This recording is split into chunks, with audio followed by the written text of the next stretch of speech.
బొమ్మన కరుణాకర్ రెడ్డి స్వయంగా చెప్పాడు, ఇంకా నా మనుషులు 2000 మంది ఉన్నారు అని. మామూలు విషయం కాదు కదా. వెంటనే ఆ మాట అన్న ఒక్క గంటలోనే ఆయన తీసుకొచ్చి ఎవరు వాళ్ళు ముందు వివరాలు చెబుతావా లేదని చెప్పించాల్సింది, చెప్పించి వాళ్ళందరూ తప్పించాల్సింది.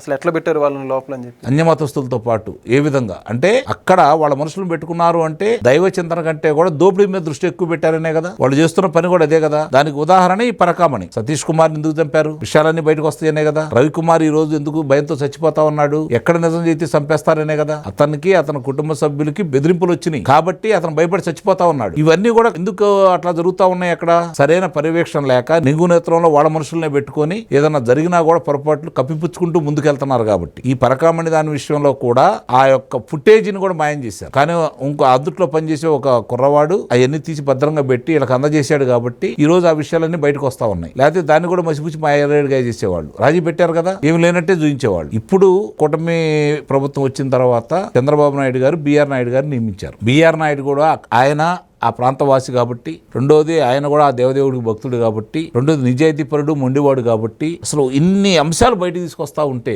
అసలు విస్తుపోస్తున్నాం మనం. నిజంగా ఇవన్నీ అక్కడ చేయొచ్చా, ఇంత సులువా తిరుమలలో అని చెప్పి మనం ఆశ్చర్యపోయే విషయాలన్నీ ఇప్పుడు ఒక్కొక్కటి బయటకు వస్తా ఉన్నాయి.